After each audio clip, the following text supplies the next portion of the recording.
Muy buenas tardes, muy buenas noches, ¿cómo están? Sean todos muy bienvenidos a este encuentro que tiene como finalidad analizar el último debate que tuvo como protagonistas a Javier Milei y Sergio Massa de cara a las próximas elecciones presidenciales.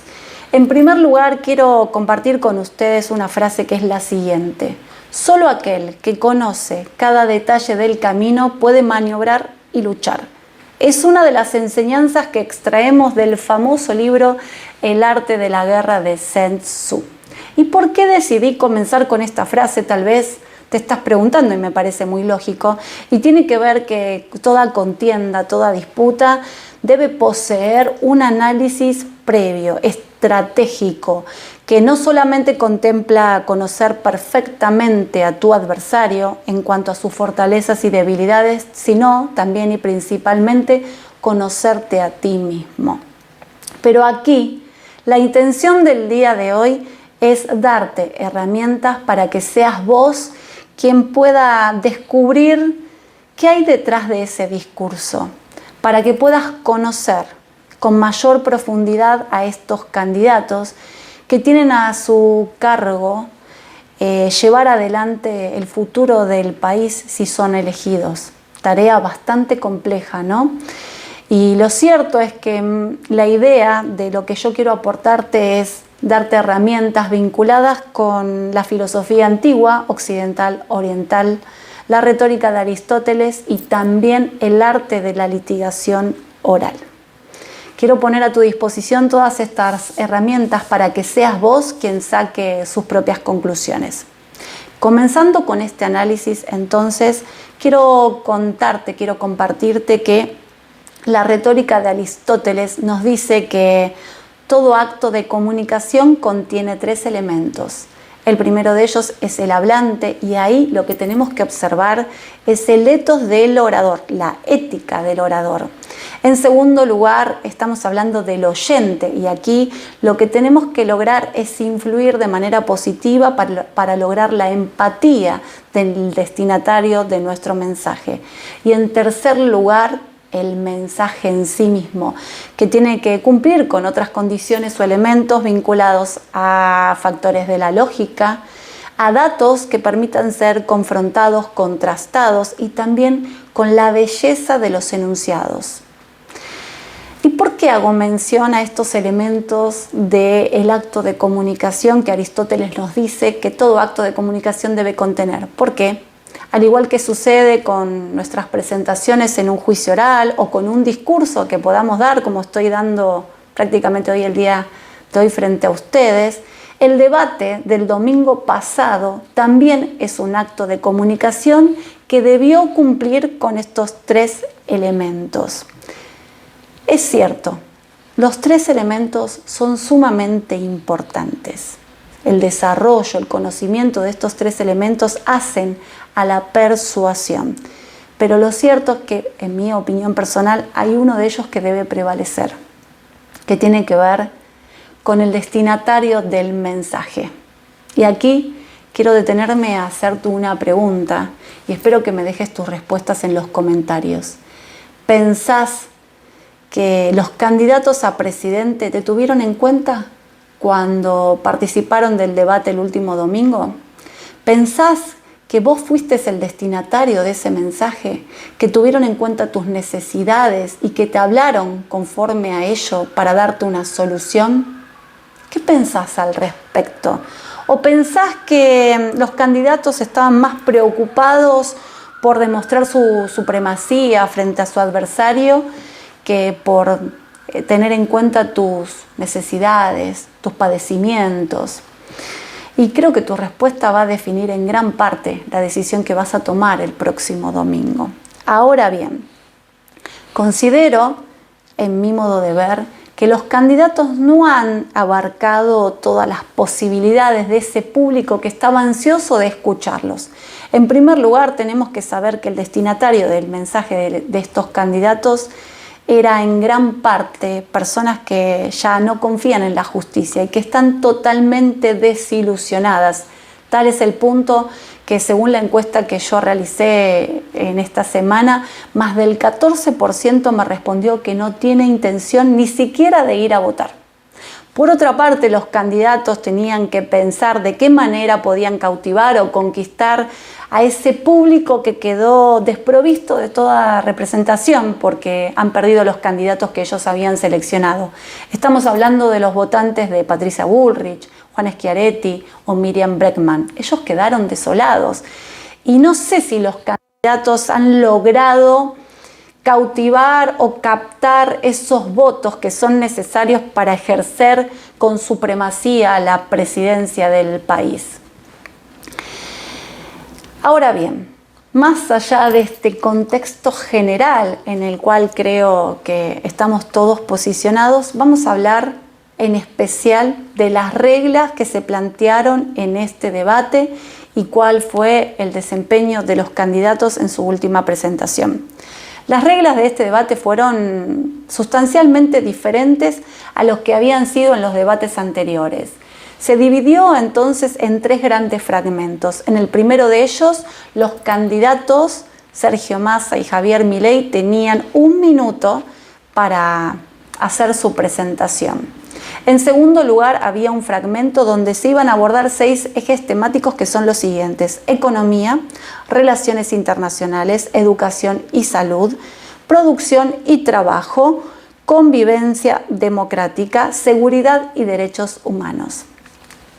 Ahora vamos a hablar de las características de esa contienda y en tercer lugar tenían que cerrar respondiendo a una importantísima pregunta que les hicieron los presentadores, que era la siguiente: ¿por qué quieres ser presidente de los argentinos? Gran pregunta. ¿Pensás que ellos la respondieron adecuadamente? Bueno, bien, pasemos a analizar entonces la presentación de los 2 candidatos. Esta presentación es similar, si aplicamos la analogía, por supuesto, a lo que hacemos los litigantes en un juicio oral, donde tenemos la obligación de presentar nuestro caso en el alegato de apertura. Nosotros sabemos, los que litigamos, que tenemos que cumplir con ciertas condiciones para lograr el efecto deseado, es decir, para lograr la persuasión. Ahora bien, vamos a analizar entonces qué es lo que han hecho los candidatos y qué es lo que debieron hacer. En primer lugar, creo que ninguno de los 2 candidatos sabía o conoce o tuvo en cuenta que las personas tardan tan solo 8 segundos en responder a las siguientes 2 interrogantes. En primer lugar, lo que intentan descubrir es si la persona es confiable. Es decir, si esa persona no los va a engañar. Y en segundo lugar, si esa persona tiene la suficiente autoconfianza de cumplir los objetivos que nos ha propuesto. 8 segundos tardamos todos los que presenciamos algún tipo de exposición oral en responder estas preguntas, claro, de manera inconsciente, no nos damos cuenta. Y si respondemos que sí a esas 2 preguntas, podemos prestar atención a la forma o al contenido del discurso, es decir, a lo que viene a posterior. ¿Por qué digo que estos 2 candidatos no tuvieron muy en cuenta estas 2 premisas que acabo de describir? Y tiene que ver con lo siguiente: ¿qué es lo que hizo Sergio Massa, el candidato que tuvo que hacer su presentación en primer lugar? Él estaba en un atril y decidió salir del atril, haciendo un muy buen uso de su lenguaje no verbal. Digo que hizo un buen uso porque ese desplazamiento implicó demostrarnos a nosotros, el auditorio que estaba ahí presente, y a nosotros que lo mirábamos por TV, que se sentía seguro. Él nos quiso demostrar valentía, autoridad. Pero hay algo que a mí al menos no se me escapó, que acompañando ese desplazamiento él se relamió, ¿sí? Y si bien podemos decir que esto fue producto de una situación de estrés, que la exposición mediática genera, por supuesto, que el estrés genere una resequedad en la boca y entonces se estaba hidratando, también podemos leer el resto de su gestualidad. y cómo acompañaban sus ojos ese gesto. Te invito a que lo busques en Google, como te propone Sergio Massa. Y para mí fue un acto instintivo, que no me dejó una buena impresión de lo que él, relamiéndose, nos estaba comunicando. Luego, él nos planteó 2 modelos de país y nos dijo que teníamos que elegir entre si decidías que te cuiden la salud, la educación, etcétera, o no. Y también habló de una convocatoria a nivel nacional que involucraba incluso opositores para generar políticas públicas, un consenso a las políticas públicas. Es eso lo que él más o menos dijo.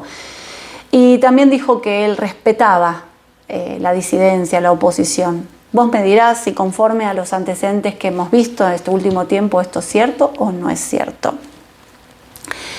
Luego le tocó el turno a Javier Milei, quien se mostró algo más rígido, más estructurado y no decidió salir del atril, lo cual es una decisión absolutamente válida y que más o menos nos dijo lo siguiente, que él se define como liberal libertario, especialista en crecimiento económico sin dinero y que sabe cómo crear puestos de trabajo de calidad y cómo terminar con la pobreza, además de exterminar el cáncer de la inflación. Bueno, quiero detenerme a analizar su lenguaje verbal y corporal. Desde el punto de vista corporal, Javier Milei arrancó con énfasis, a diferencia de Sergio Massa, que si bien ese desplazamiento pudo desenmascarar cierta autoridad, lo cierto es que su tono estaba cabizbajo, como algo medio caído, medio débil. En cambio, Javier Milei salió con otras pompas a expresar sus primeras presentaciones. Sin embargo, lo que podemos decir que el hecho de definirse en primer lugar como liberal libertario no creo que tenga demasiada incidencia en los votantes que nos llegan a fin de mes. Ellos no saben o nosotros no sabemos cómo esto puede mejorar nuestra economía, nuestra educación, nuestra salud, nuestra seguridad. Así que considero que no fue del todo positivo utilizar estos primeros 8 segundos, como te decía, para hacer esta manifestación. Por otra parte, si hacemos una analogía con lo que significa un alegato de apertura, sabemos que todo lo que prometemos en estos primeros minutos tenemos que cumplirlos para sostener esa confianza, esa credibilidad que ganamos en nuestra presentación. ¿Qué quiero decir con esto? Que Javier Milei debió de alguna manera desarrollar a lo largo de sus distintas presentaciones cómo él iba a exterminar la inflación y cómo él tenía experiencia en crear puestos de trabajo. O dijo en el crecimiento económico sin dinero. ¿Qué experiencia tiene Javier Milei como antecedente que pueda avalar esto que él nos enuncia como un gran postulado? Y luego incluyó Javier Milei a su vicepresidenta, a quien la coloca como experta en seguridad. Y luego dice algo que creo que es bastante característico de Javier Milei, que va a terminar con los que no se pueden encontrar nuevas soluciones con los mismos de siempre, hablando de la casta, dirige su mirada a su opositor Sergio Massa. Hasta ahí parecía, en términos futbolísticos, que esta contienda venía 1-0. Podemos decir que entonces había un empate entre los dos candidatos. Y digo esto porque para mí no tuvieron en cuenta a los destinatarios del mensaje. Ya te digo, hacer definiciones rimbombantes o seguir acrecentando esta famosa grieta que padecemos los argentinos en nada nos suma a las soluciones que estamos buscando y que esperamos que los candidatos finalmente encuentren. Luego comenzó la segunda tanda del debate, que consistía en otorgarle 6 minutos a cada candidato para que pudieran hacer lo siguiente: sus presentaciones e incluso dialogar con sus adversarios, dirigirles ciertas preguntas. Aquí esto es lo que conocemos en la oratoria como la dialéctica, que lo que busca es confrontar dos escenarios en base a elementos comprobables, acreditables, datos de la realidad a los efectos de descubrir la verdad. Esta confrontación que se produjo entre los dos candidatos, uno, Sergio Massa, mucho más agresivo que el otro, no sé si nos permitió a nosotros descubrir la verdad. Me parece que más bien quisieron demostrarnos su autoridad, de cierto despotismo, cierta prevalencia respecto del otro candidato, pero no nos ayudaron a nosotros a descubrir la verdad. Al menos es lo que yo interpreto de ese intercambio. Pero vamos a analizar en concreto qué es lo que sucedió. En primer lugar, el eje temático que tenían que abordar los candidatos era economía, es decir, el fuerte de Javier Milei. Sin embargo, y según lo que muchos de ustedes observan, fue algo tibio. Tenía tanta información para desarrollar que creo que no supo cómo encaminarlo. Y aquí, volviendo entonces al pensamiento estratégico, sabemos que toda presentación se prepara con anticipación, se estudia, y que ese estudio nos permite a nosotros poder sintetizar en palabras muy sencillas o en frases muy cortas qué mensaje queremos que impacte en el auditorio. Yo creo que aquí Javier Milei desaprovechó una gran oportunidad. En segunda instancia, le tocaba el turno a Sergio Massa. Y en lugar él de comunicar una propuesta de gobierno, interpeló, confrontó a su adversario valiéndose de lo que conocemos en las técnicas de litigación oral como preguntas sugestivas, que son aquellas que contienen un solo punto, un solo hecho, y que solamente buscan obtener del interrogado un sí o un no. Sin embargo, a diferencia de lo que se nos exige a nosotros los litigantes, donde tenemos que actuar con respeto, donde tenemos que desarrollar esto de manera honorable y sin hostigar a nuestro interpelado, Sergio Massa se comportó hostil, se comportó un tanto agresivo, se comportó de una manera bastante déspota, si se quiere decir de alguna manera, lo cual tiene distintas finalidades que quiero compartirte. Entre ellas, él sabe perfectamente que Javier Milei es algo irascible, temperamental, pasional, y entonces quiso descolocarlo. ¿Para qué? Para acentuar en vos, que sos el votante, esa imagen de que Javier Milei no está bien psíquicamente, que es un loco. Y claro, el mensaje subliminal es: vos no podés votar a un loco. Es eso lo que quiso lograr Sergio Massa al interpelarlo por estos sí o por estos no, de esta manera. Por ejemplo, le preguntó: ¿por sí o por no vas a dolarizar la economía? ¿Por sí o por no vas a privatizar Vaca Muerta? ¿Por sí o por no vas a eliminar los subsidios? Y cuando a Javier Milei le toca el turno, en estos 6 minutos, 12 minutos que iba transcurriendo, él en la primera oportunidad tuvo una reacción bastante positiva, porque Javier Milei es muy aguerrido y sabe cómo manejarse en un terreno cintuoso. Entonces respondió con energía, respondió, combatió y casi que interpeló de la misma manera a Sergio Massa. Sin embargo, esta actuación se vio deslucida cuando, por ejemplo, Sergio Massa hablaba de la salud mental de Javier Milei. Sacó a relucir cuestiones del pasado, cuando Javier Milei era un pasante en el Banco Central y les dijo, lo quiso humillar frente a todos nosotros diciéndole: contale a la gente por qué no te renovaron ese contrato o esa pasantía. ¿Será por eso? ¿Por el odio que tenés que querés destruir el Banco Central? A lo cual Javier Milei no supo claramente qué responder, porque no pensó jamás que le iba a dar ese golpe bajo. Luego, afianzando ese temor que se quiso generar en todos nosotros, respecto a que no podíamos votar un candidato que estaba loco, habló del psicotécnico. Psicotécnico que no está legislado y que fue la propia jueza encargada de resolver este asunto quien dijo que no.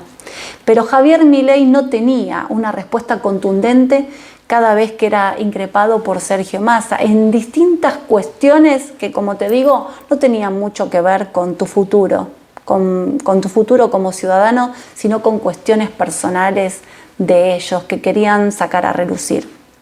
Ahora bien, desde el punto de vista también de la litigación oral y de las técnicas estratégicas que nos propone la filosofía oriental antigua, Javier Milei tenía la obligación de conocer a su candidato y de qué tan dispuesto está a violentar las reglas del juego. Sin embargo, yo creo que pecó de inocente y se sometió de alguna manera a que sea Sergio Massa quien dirija o quien domine la estrategia en ese debate presidencial.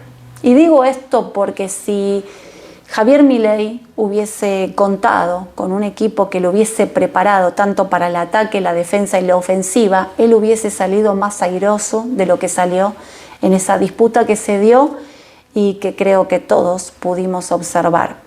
Él entonces, cuando era increpado por este sí o por no, tenía distintas herramientas a su alcance que sucintamente podemos describir. En primer lugar, podía omitir, ignorar estas increpancias que les estaba haciendo Sergio Massa. Podía directamente seguir con su plan, comunicar a nosotros, su auditorio, al pueblo, cuáles eran sus objetivos, su plan de gobierno. Ignorar totalmente lo que le decía Sergio Massa. En segundo lugar, podía dar una respuesta que era un intermedio entre todas las opciones y era la siguiente. Entiendo tus inquietudes, pero hoy no vengo a responderte a vos las preguntas. Vengo a dirigirme a ese pueblo que está cansado de la inseguridad que vos fomentaste o acrecentaste, que está cansado de no poder llegar a fin de mes, que está cansado de ir a los hospitales y que no lo atiendan, tener que esperar años para una operación o que lo atiendan en pésimas condiciones. Podría haberle dicho eso y continuar con su discurso. En tercer lugar, si él se hubiese preparado, y esto es lo mejor, podría levantar el guante, como decimos los litigantes, y replicar con mucha más fuerza, más contundencia, con datos específicos, las preguntas que Sergio Massa le estaba haciendo. Por ejemplo, decirle el porcentaje de inflación, 130% mensual, decirle que más del 10% de la población vive en la indigencia. ¿Sí o no, Sergio Massa podría haberle dicho, es cierto que tenemos una inflación del 130%, sí o no? Sergio Massa, tenemos actualmente, siendo que vos sos gobierno, una indigencia que supera el 10%, sí o no, más de 70 personas por día están emigrando del país porque no encuentran rumbo si vos salís electo el próximo domingo. Sí o no, Sergio Massa, vos le estás diciendo a la gente, la estás tratando de engañar de que vas a solucionar los problemas cuando seas gobierno que no solucionaste siendo gobierno, sí o no. Y mucho más, ¿no? Por supuesto. Porque siempre el que tiene el rol más difícil es el que es oficialista, ¿no? El que está en el ejercicio del cargo público es el que tiene la situación más difícil porque tiene que dar explicaciones de sus actos de gobierno, a diferencia de lo que sucede con alguien que es opositor.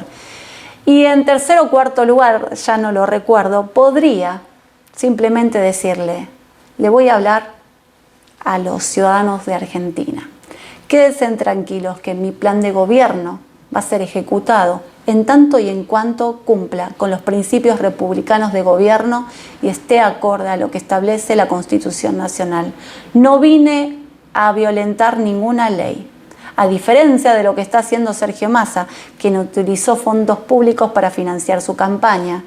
Quien utilizó fondos públicos, podríamos decir, si esto es cierto, está siendo objeto de investigación para financiar su campaña, cuando decía, lo dijo Milei, financiado a través de Google, o para dar subsidios y de esa manera cooptar votos cuando esto está prohibido expresamente por la Ley Nacional Electoral. Podría haber dicho esto, pero no sabemos por qué motivo, algunas luces estuvieron apagadas aquella noche. Y en tercer lugar, tocó el momento de hacer el cierre, donde los candidatos tenían que responder a la pregunta crucial que les hicieron los presentadores. ¿Por qué querés ser el presidente de los argentinos? Y allí yo creo que alguien conocedor de la persuasión tendría que haber demostrado que aquí no se trata de una victoria personal. Yo no quiero convencer al pueblo argentino porque quiero obtener una ventaja, sino porque quiero lograr el bienestar general de todos los argentinos. Es decir, mi candidatura tiene que ver para beneficiarlo a todos ustedes. ¿Y cómo podrían haberlo hecho? Contando una historia personal, una historia que refleje un poco y que nos permita conocerlos a ellos mismos, o una historia de las tantas que reflejan los noticieros a diario, de personas que salen a trabajar a las 5 de la mañana con temor, o que muchas veces son robados, sufren robos violentos, entraderas, de personas que no llegan a fin de mes o que no pueden darle una buena alimentación a sus hijos, que viven en la precariedad absoluta, inundados, sin cloacas, de personas que no han visto ningún tipo de mejora y que los gobiernos realmente los han abandonado, más allá de los discursos bonitos que nos quieran decir. Sin embargo, los candidatos, si bien tuvieron un buen desempeño en este último tramo del debate, creo que hay un montón de preguntas que no pudieron responder, pero que sí tenés que responder vos, teniendo en cuenta también quiénes son los candidatos. Y aquí lo que quiero decirte es que los candidatos no son lo que el opositor dicen que ese candidato es. Por ejemplo, Javier Milei lo trató a Sergio Massa de delincuente y mentiroso. Es más, le dijo directamente que tranza con corruptos, es que es prebendario, que pertenece a la casta, que está dentro del gobierno más corrupto de la historia, del gobierno kirchnerista. Y esto le valió una respuesta muy efusiva de parte de Sergio Massa, donde le dijo que se retractara, y Javier Milei no se retractó. Es más, le dijo, nos vemos el lunes en la justicia. Creo que no pasó de mayores. Y por la otra parte, también Sergio Massa se valió del estigma y de la etiqueta que utilizó en todos sus eslogans de campaña, tratando de infundir una campaña del miedo. Antes era del odio. Cuando los que gobernaban eran los del PRO, ahora es del miedo, ¿no? ¿Miedo a quién? Al candidato, a Javier Milei. Él lo trató de mentiroso, de loco, de pasional, de irascible, y todo el tiempo quería que esa efusividad saliera a frote para que vos tengas temor de votar a alguien así. Pueden estar o no en lo cierto, es eso lo que nosotros tenemos que analizar, pero no a la luz de lo que ellos nos presentan, sino a la luz de lo que vos mismo puedas investigar. Tenés la obligación entonces de conocer a tus candidatos, de saber quiénes realmente son, más allá de esas presentaciones que puedan hacer de mejor o peor manera. Tenés vos la obligación de descubrir cuál es la verdad. ¿Por qué? Porque la responsabilidad es tuya el próximo domingo de elegir entre las dos opciones posibles al mejor candidato. Y para esto te invito a reflexionar conforme nos enseña también el gran filósofo Aristóteles, quien nos dijo lo siguiente: no solo las palabras constituyen a un buen orador. ¿Y cuál es la respuesta a esta pregunta? ¿Qué es lo que constituye a un buen orador? Tenés que preguntarte. Y yo lo que creo es que un buen orador es aquel que está dispuesto a hacer sacrificios personales en pos del bien colectivo. Que un buen orador es alguien genuino, alguien auténtico, alguien que tal vez puede pecar de inocente, pero que es sincero, y que no está buscando una ventaja personal, que no te ha mentido, que no te ha engañado y que está, como te decía, dispuesto a mejorarte la vida a vos, argentino o extranjero, que te hiciste ciudadano argentino y que elegiste a nuestro país para cumplir tus sueños. Yo creo que el candidato que tenemos que votar es aquel que puede caminar en un término medio entre dos extremos, uno por defecto y otro por exceso. Yo creo que el mejor candidato es aquel que nos puede decir la verdad aunque nos duela. Es aquel que realmente está dispuesto a cambiar el destino de este país y llevarlo a la riqueza, hacernos potencia mundial. Yo creo que el mejor candidato, y esta es una lección tuya que tenés que hacer vos en base a un análisis de toda la historia de estos candidatos, es aquel que al menos no nos ha mentido previamente. Hasta aquí entonces esta presentación. Ya sé que va a dar para mucho debate, que me van a criticar, que me van a insultar, porque aquí hay mucho de pasión y poco de racionalidad. ¿Y sabes qué? Esto lo saben perfectamente los candidatos que son expertos en persuasión y saben que el pueblo argentino se rige por pasiones, que ya no importan los datos, que ya no importan las estadísticas, que ya no importa qué tanto puedas ver esa realidad que duele, importa más la ideología. Y por eso ellos son los que deciden por nosotros. Basta de esta historia. El que tiene que elegir, el que tiene la gran oportunidad en esta ocasión, como ha sucedido otras veces, sos vos.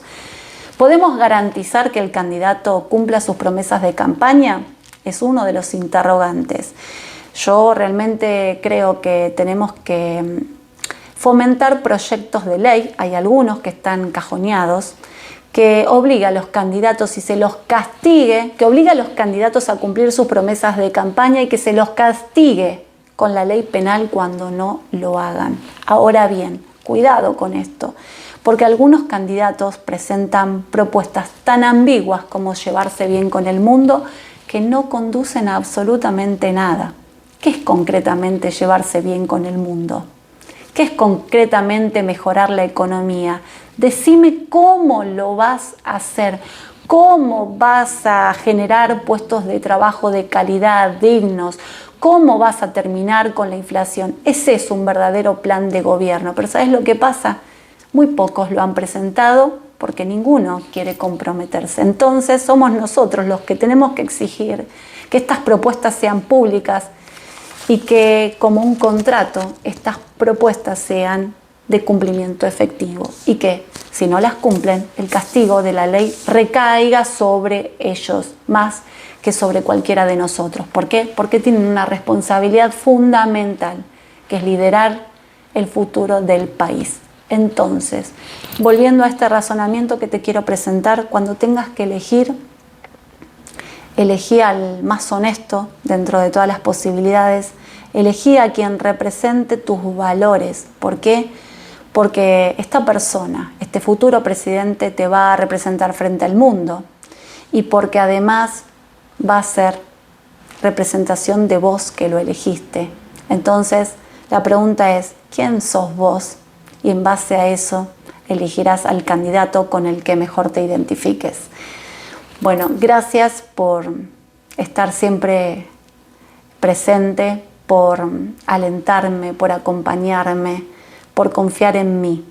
Ya te digo, este análisis fue lo más objetivo posible, tratando de darte herramientas para que seas vos el que tenga la autoridad moral de elegir al candidato más idóneo. Nos vemos pronto. Muchas gracias. Soy Débora Juxek, maestra de juicio oral y especialista en Derecho Penal y Migratorio.